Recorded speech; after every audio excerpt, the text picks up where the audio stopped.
L'azienda si rende disponibile a rivedere il provvedimento, ma solo dopo la convocazione di un tavolo nazionale. Una moratoria di 2-3 giorni, poi un nuovo incontro la prossima settimana nel tentativo di giocare la carta del confronto su scala nazionale. Il vertice sulla vertenza dello stabilimento Italcementi di Vibo Valentia Marina, convocato stamani in prefettura, ha dato il miglior risultato possibile, vista la ventilata ipotesi di chiusura dell'impianto. Il direttore per le relazioni industriali della Italcementi, Silvestro Capitanio, ha illustrato le ragioni della disfatta e ha dichiarato che in Calabria c'è un impianto in più, uno dei due va chiuso.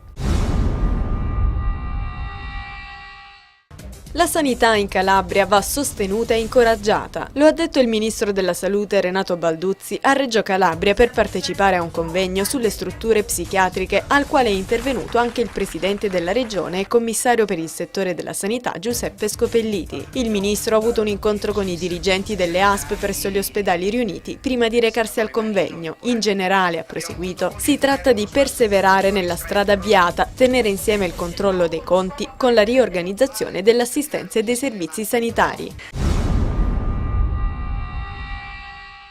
La provincia di Catanzaro ha consegnato un riconoscimento ai titolari delle gelaterie Il Cantagalli di Lamezia Terme e Marron Glacé di Catanzaro Lido. Le due attività commerciali sono arrivate sul podio nell'ultima edizione del Salone Internazionale Gelateria, Pasticceria e Pianificazione Artigianale di Rimini, il concorso più importante al mondo nel settore. A consegnare il premio l'assessore provinciale alle attività economiche Roberto Costanzo. Al termine dell'incontro, degustazione di gelati per tutti.